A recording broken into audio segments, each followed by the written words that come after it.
Alright, so when we're fighting somebody tall, like this dude on television did the other day, Ramos, when he was fighting Perella, yeah. Um, at first, he was coming in, was it Ramos? Yeah, it was, Abelito Ramos. He kept coming in straight up with his head up here, see? And he was walking forward, but he was doing it in a straight line. He was backing up in a straight line. He was coming in on a straight line. When you're fighting a taller fighter that has a long reach like that, and that's faster than you, like Varela was, you have to get up under the jab. See? You have to get up under the jab. I learned all this in Los Angeles when I was at the Main Street Gym.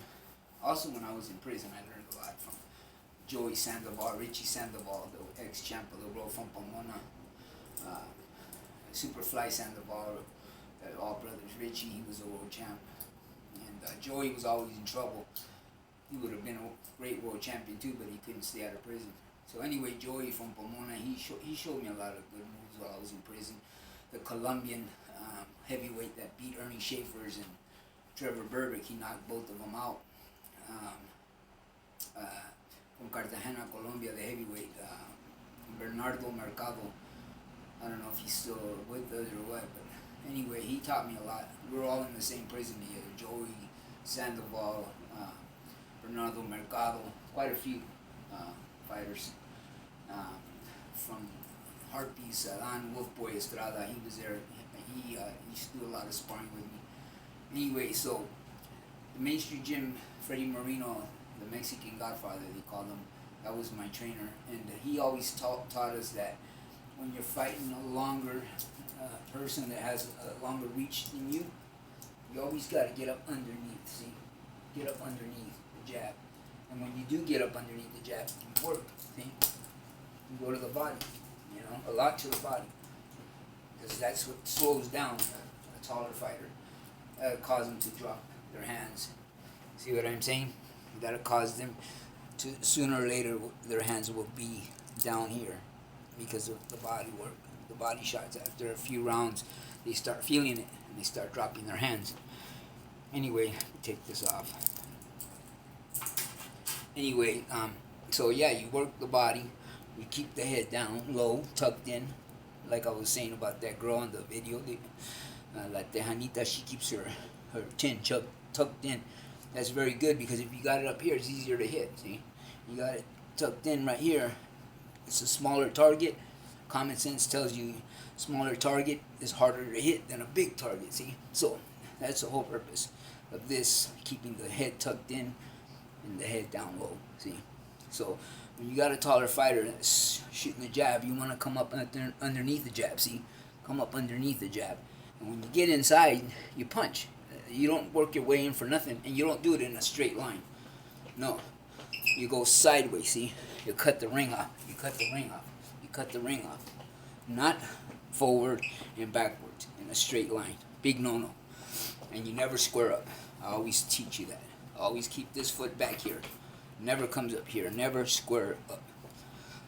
So what you do is you get up underneath, a lot of head movement. A lot of head movement, bending at the knees. And when you get inside, you punch, see? You punch. Once you get in there.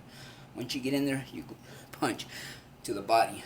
Sooner or later, your opponent, the taller person, will start to drop his guard down here. His hands will go down here after a few rounds of some good body work.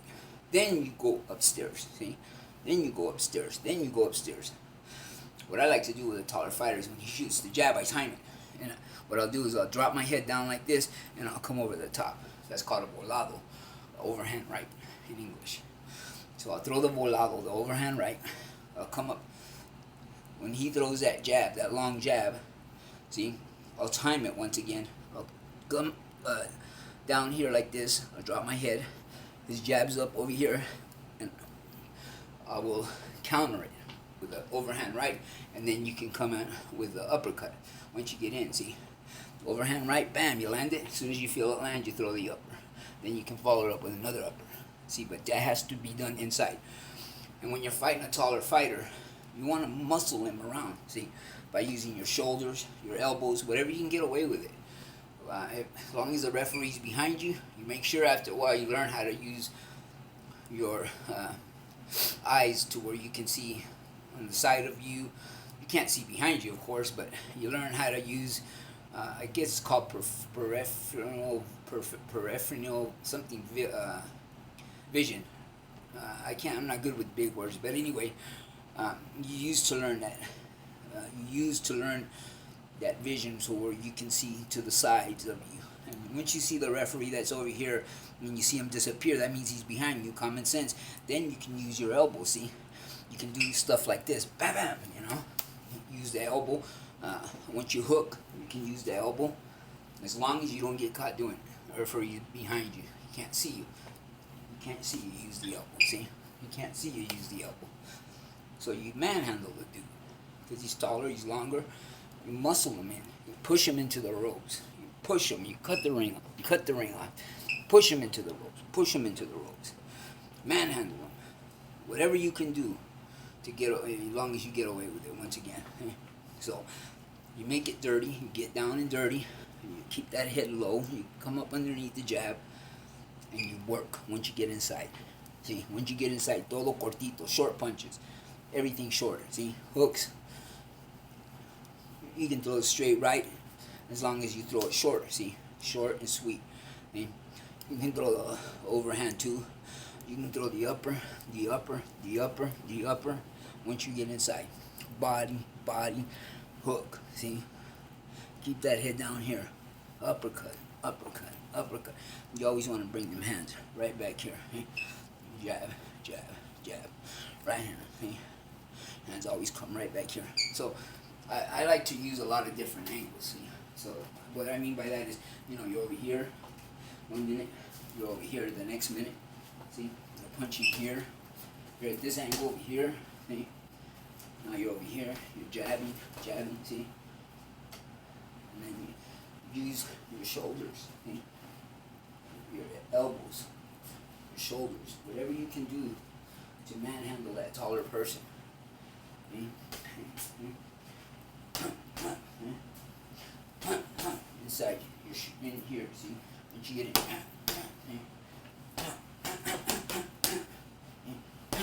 now you're here, angles, angles, use different angles, you're over here now, over here in this angle, you're over here in this angle, 1, 2, bring them right back here all the time.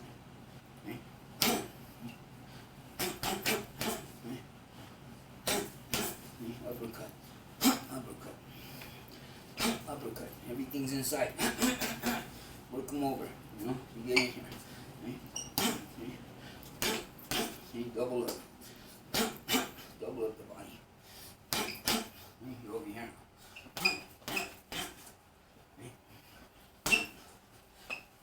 Different angles. See. I can't hit this bag too hard because it doesn't have a very good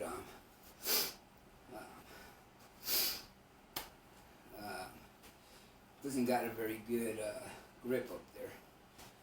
See, so I can't really hit it very hard, but you know what I mean.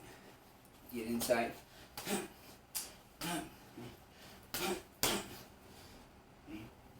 Learn how to move with the bag. See? That's the person right here.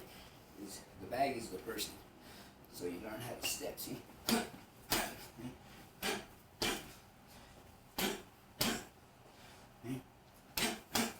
Move that head constantly. Move that head constantly.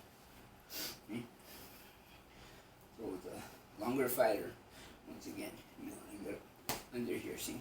And if you're taller, and well, let me continue with the shorter fighter. The shorter fighter, what I do is when I'm sparring with somebody, I did a lot more sparring than I did actual prize fighting. I only had a few fights because I was suspended from the California State Athletic Commission for not disclosing why I went to prison once again.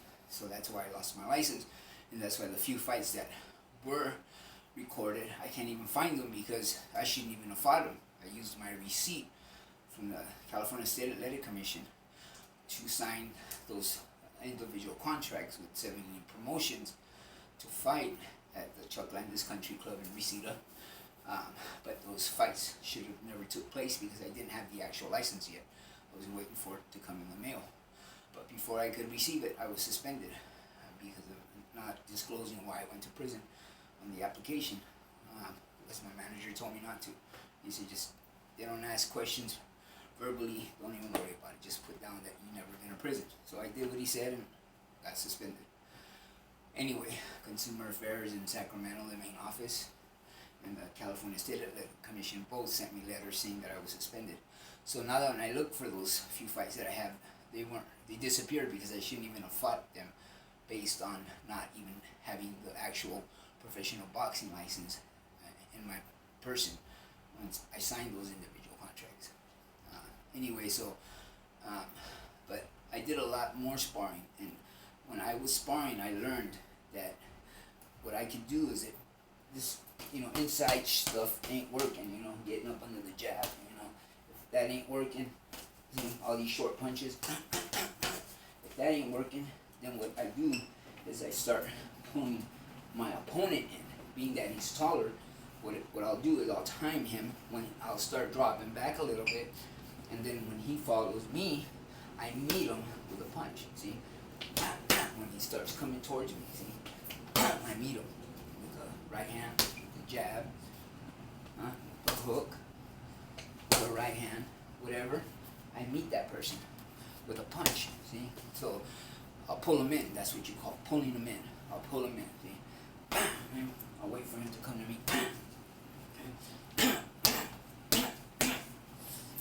Okay? I'll pull him in, okay? But now, if you're a short or a taller fighter now, and you're fighting somebody short like me, what you want to do is everything is off the jab. You stick that jab out there, see? And you don't follow the shorter guy in a straight line either. You fall back and let him come to you, and that's where you use your reach, see? That's where you keep him at bay. Put the jab, see? And then you can do hook off the jab, see? When you're taller, because you have that reach advantage. You can throw the right hand from way out here, from way out in left field, see? If you're taller, see? Jab. See, if you're taller, jab, jab, right hand from way out here, see? Way out here. See? You keep them at the end of your jab, so to say. See? Keep them at the end. See? Hook off the jab. Right hand from way out here, see? From way out here. That's what a taller fighter does. So, like that guy Abelito Ramos, he ended up winning by knockout. He beat Perella. But the whole time, if he wouldn't have knocked him out, he would have lost on points. Unanimous decision. He got lucky and caught him, and he put him down. The referee stopped it because he was stumbling. He wasn't doing as the referee instructed him to do. Like when he said walk towards me, he didn't. He stumbled off to the side like that. That's why the referee stopped it. It was a good stoppage. Anyway, so when you're taller like that, you keep them at the end of your jab. Once again, see, everything off the jab. Right hand from way out here, okay? And you don't follow them in a straight line. You make them come to you if you're taller, and then you meet them with that jab. Just like I was telling you, when I'm pulling somebody in, you're taller, the inside stuff ain't working. This stuff ain't working, okay? This ain't working. The short punches, see? The short punches, when those ain't working for me, see? What I'll do is I'll fall back and let him come to me. And when he does, I will meet him. I'll meet him with a punch, see? I'll meet him with a punch, see? I'll meet him with a punch. You over here, not you over here. You over here, angles, see? Angles. And when you throw the right hand, you always push off with it, see? push off. Push off with that. And you step with the jab. Keep with me. You step with it. Hook off the jab. Shoot your combinations. Shoot. Like to double up the jab, triple up the jab. 1, 2. Use your elbows. Use your elbows. Use your elbows.